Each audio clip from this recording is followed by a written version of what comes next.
she had been summoned to the headmistress's eyrie of an office above the school chapel. In fact, in the 7 years since Siena had first arrived at the school as a frightened 10-year-old, Sister Mark had lost count of the times she had peered across her desk at the beautiful, truculent, scowling little face of this most talented and yet most troublesome of pupils. No matter how many times she looked at Siena, she never ceased to be struck by the uncanny resemblance. She really was the spitting image of her famous grandfather.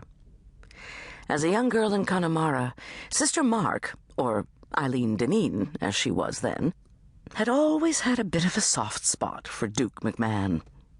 Well, it was hard not to. Capri Sunset, that had been his first big film, with Maureen O'Hara. Eileen and her pals must have seen it, 9 or 10 times? That dark, flowing hair, that deep, rich, almost smoldering voice. Oh, yes, in his day, old Duke's romantic films had been quite an occasion of sin for half the teenage population of Ireland. Not to mention the rest of the world. And now here she was, 50 years later, 40 years a nun, wondering what in heaven's name to do with his troublesome granddaughter. Smoothing down her brown Viola skirt, the nuns at St. Xavier's no longer wore the habit, and the only thing that set them apart from the rest of the teaching staff was a plain silver cross worn at the neck.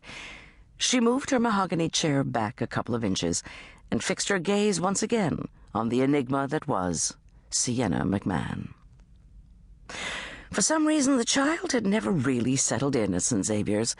She was popular enough. That wasn't the problem. There may have been a touch of the green-eyed monster going on with some of the other girls, but as a rule, they all wanted to be associated with Siena, granddaughter of a Hollywood legend and daughter of one of the world's most successful movie producers. She represented a glamour and excitement far beyond anything that these well-bred English gentlemen's daughters had ever experienced. Siena had other advantages as well. She was undoubtedly a beauty, and 15 years of teaching in a girls' boarding school had taught Sister Mark that this, sadly, was a surefire passport to popularity, with or without the McMahon name behind her. And, despite her truly appalling lack of discipline and almost pathological aversion to hard work, Siena had sailed through her school career with straight A's across the board. On the face of it, she had very little to complain about.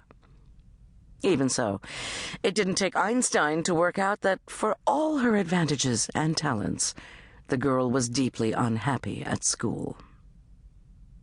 Her complaint had been the same since the first week she arrived, a belligerent, feisty little madam even then.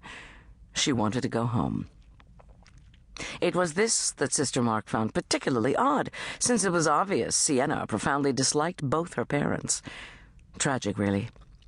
Other than the yearly prize day, which they both religiously attended, Pete and Claire McMahon seemed to spend as little time with their only daughter as was humanly possible. 6 weeks over the summer holidays were the only time they spent together at the family compound in Hollywood.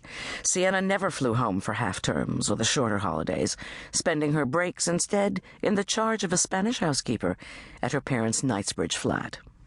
To be sure, that was no life for a child, but it only seemed to make the girl more willful, more determined and desperate than ever to get back home.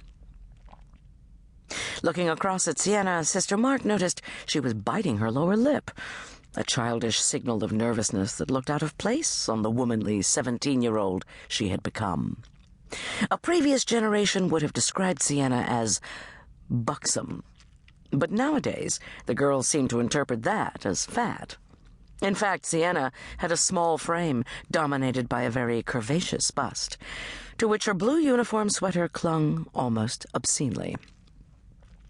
Her small rosebud mouth, pale skin, and thick cascade of dark curls all belonged to another, more sensuous and feminine era.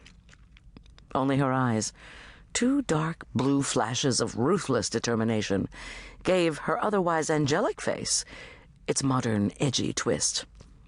Today they were narrowed in wary anticipation. The headmistress sighed. She was almost as tired of this battle as Siena was. This time she had been caught red-handed, smoking marijuana in the prefect's common room.